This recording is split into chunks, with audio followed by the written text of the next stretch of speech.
আবার একটি নতুন রেসিপি নিয়ে আপনাদের পাশে চলে এলাম। ডিম, আলু, চিচিঙ্গা দিয়ে রেসিপিটি শুরু থেকে শেষ পর্যন্ত দেখবেন।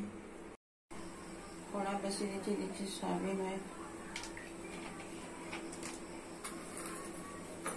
দিচ্ছি, পেঁয়াজ কুচি, পেঁয়াজটা লাল পেঁয়াজ লাল হয়ে গেছে। দিচ্ছি মশলা, হলুদ গুঁড়ো 1 চামচ, লঙ্কা গুঁড়ো 1 চামচ, ধনে গুঁড়ো 1 চামচ, জিরে গুঁড়ো 1 চামচ, লবণ 1 চামচ,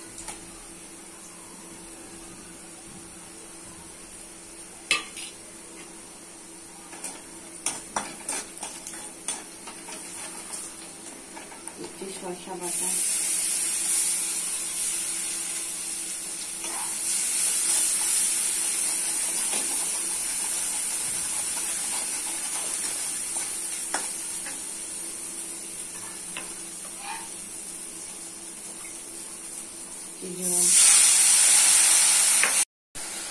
মশলা কষা হয়ে গেছে।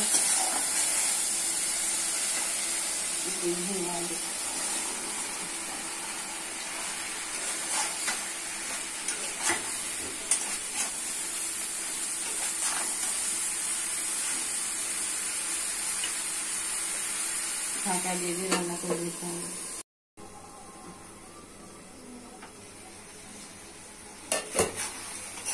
ঘিয়ের জল বেরিয়েছিল, সেটাই কষা হয়ে গেছে।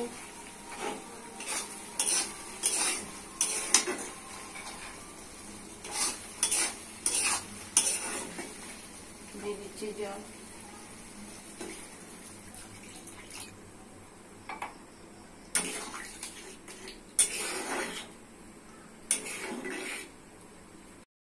তরকারি আমার হয়ে গেছে। দিয়ে দিচ্ছি ডিম,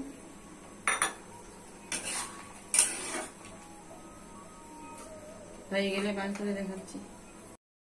রেসিপিটি রেডি হয়েছে, কত সুন্দর, কত কালারফুল, কত টেস্টি। বাড়িতে করে খাবেন, পরিবারকে করে খাবেন। সাবস্ক্রাইব করবেন, সঙ্গে থাকবেন, পাশে থাকবেন, লাইক শেয়ার করবেন।